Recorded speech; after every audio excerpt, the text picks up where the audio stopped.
I've received job offers for 90% of the jobs that I ever interviewed for. There's been several instances in my life where I've received several offers in one week, but there was one particular week where I received 4 amazing job offers in one week. It was a very chaotic and emotional week for me. 2 of those jobs I received through a recruiter, and the other 2 I got through reaching out in my own network and doing a cold application. I attribute a lot of my success in landing jobs to my communication style and the softer skills. And this video is likely more catered towards the mid-level professional, but I think the skills are transferable. I also hope I don't come off as bragging in this video. I really just wanted to share the tips that helped me land a lot of those job offers. So let's get started with the fundamental, boring stuff, the stuff that everyone should come to an interview with prepared. This is the stuff that won't impress your interviewers and is really more of a red flag if you don't come with this prepared. Doing the research on the company and its strategic goals, as well as the projects that they are currently working on that would be related to the role you're interviewing for. Come prepared with those type of questions and to talk about the company's strategic goals and the current projects that they're working on. Next up, understanding the specific role you are applying for, the qualifications, and the requirements that the company is looking for. Those you could usually find delineated either in the application, or if you're working with the recruiter, make sure you get as much detail as possible from the recruiter to be able to come prepared. Make sure you come prepared with examples of your qualifications that align with their requirements. If there is something missing in your resume that doesn't align with their qualification and requirements, make sure you come prepared with an explanation and a plan on how you will gain those skills that they're looking for. A lot of the time, the technical knowledge is the basic stuff. Everyone they're interviewing probably has the technical knowledge and the skills to do the job. Now what they're looking for is really more of your communication style and your understanding of the industry. The last thing I would say is a fundamental, a basic that you should come to an interview prepared with are default answers. Make sure you have prepared default answers for very common interview questions. Things like, tell us about yourself and your background.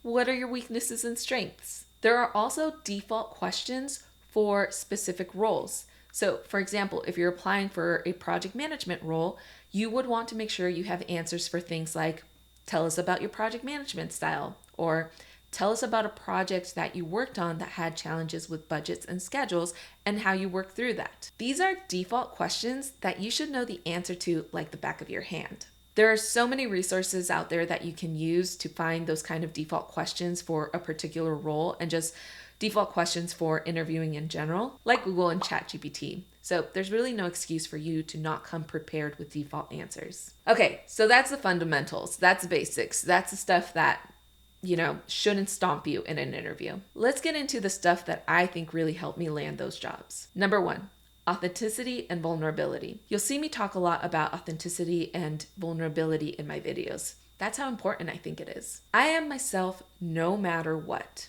I might increase my professionalism in an interview, but I always allow myself to let my personality show. First off, because I believe that if they do not respond well to my genuine self, maybe I think twice about taking that role. Second, because this is how we make those genuine human connections.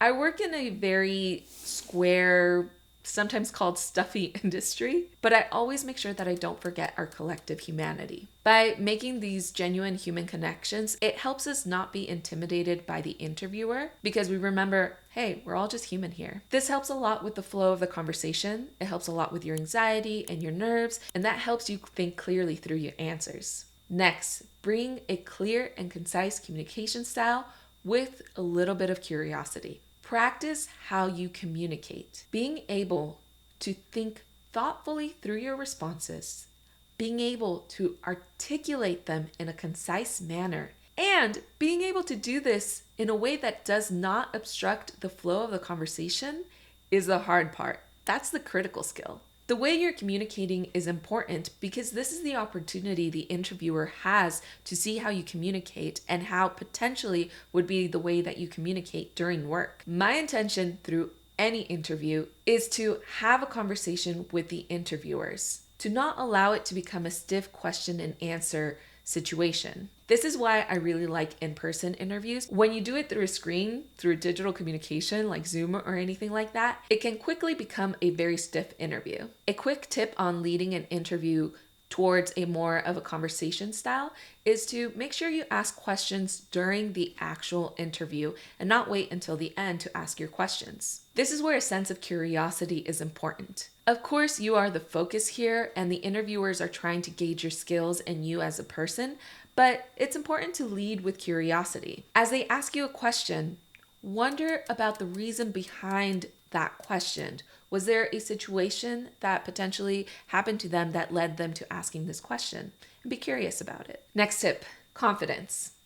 Even if you are interviewing for a reach role, it is important to not leave your confidence behind. I like to think that the way each of us exudes confidence is specific to each person. So you can be quite introverted person and have a more quiet demeanor about you and still be very confident. The way you are confident can be very different from that loud confidence that is a very common brand to being confident. Some of the most common people that I know take their time when they're thinking through something and they're very careful about the words that they use. It is really about your internalized sense of self-worth that determines your confidence. So, practice your own brand of confidence and bring it to the interview so that you can leave as much of that self-doubt behind. Even when a question stops me in my tracks that I am completely unsure about the answer to, I try not to let that destabilize me at my core.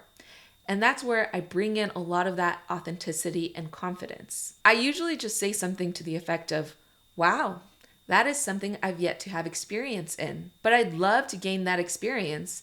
And in this situation right now, I'd probably reach out for help. Next up, know your worth. Of course, you're looking for your next great opportunity, but they're also looking for good candidates and they don't want to miss out on the best candidates, i.e. you. Finally, promote yourself. Of course, check your ego every once in a while, but this is the time to really walk them through all of your successes. If you don't talk about them, how are they going to know what a great candidate you are? All right, that's it. That's all I wanted to say about how to land your next opportunity. Please subscribe and like this video. I hope you enjoyed it, and I'll see you in the next one. Bye, everyone.